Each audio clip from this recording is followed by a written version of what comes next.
Halo semuanya, kami dari kelompok 1 dengan saya sendiri Jimmy Carlos Harahap, Dewi Royani Saragi, dan Sandiolonio Syihotang. Selamat menonton video kami.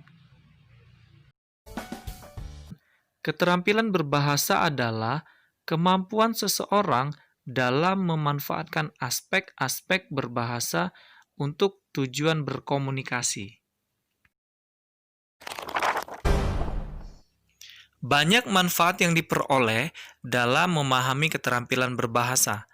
Bagi pengirim pesan, antara lain sebagai sarana mengungkapkan pikiran, mengekspresikan perasaan, menyatakan kehendak, dan juga melaporkan fakta-fakta yang ditemui. Sementara itu, bagi penerima pesan dapat menjadi sarana untuk memahami pikiran, perasaan, gagasan, dan juga fakta-fakta yang disampaikan oleh seseorang dalam proses berkomunikasi. Aspek keterampilan berbahasa pertama yaitu mendengarkan. Istilah mendengarkan sering diidentikan dengan menyimak, yaitu keterampilan reseptif yang bukan hanya sekadar mendengarkan bunyi-bunyi bahasa melalui alat pendengarannya, melainkan sekaligus memahami maksudnya. Aspek keterampilan berbahasa selanjutnya adalah berbicara. Berbicara sendiri merupakan keterampilan berbahasa yang bersifat produktif. Setidaknya ada 3 situasi pada saat berbicara, yaitu interaktif, semi-interaktif, dan non-interaktif.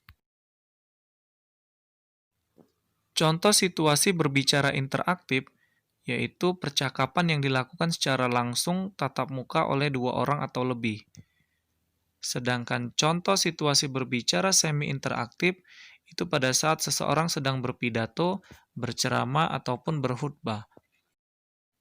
Sementara itu contoh situasi berbicara non-interaktif, misalnya pada pidato kenegaraan presiden yang disiarkan melalui media-media massa seperti televisi, internet, dan sebagainya. Perbedaan ketiganya terletak pada interaksi yang terjadi selama proses komunikasi berlangsung.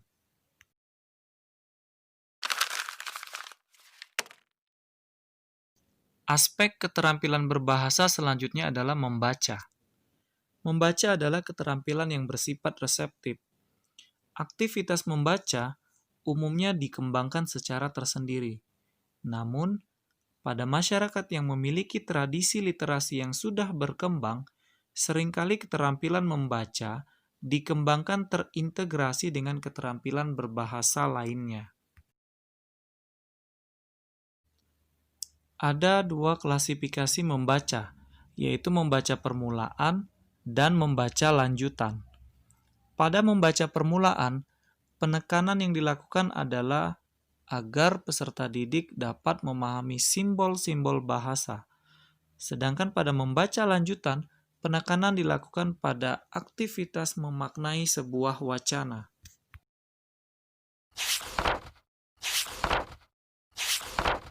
Aspek keterampilan berbahasa terakhir yaitu menulis.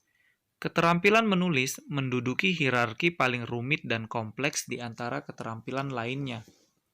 Menulis bukan hanya sekedar menyalin kata dan kalimat, melainkan juga menuangkan dan mengembangkan pikiran, gagasan dalam suatu struktur tulisan yang logis, sistematis, sehingga mudah ditangkap oleh para pembacanya. Sama halnya dengan membaca, klasifikasi menulis juga ada 2, yaitu menulis permulaan dan menulis lanjutan. Pada kegiatan menulis permulaan, peserta didik hanya ditekankan untuk menyalin lambang-lambang bunyi yang berupa simbol-simbol bahasa. Sedangkan pada menulis lanjutan, peserta didik diarahkan untuk mulai mencurahkan ide, gagasan, pemikiran yang dinyatakan secara tertulis melalui bahasa tulis. Menulis lanjutan adalah hakikat dari keterampilan menulis yang sebenarnya.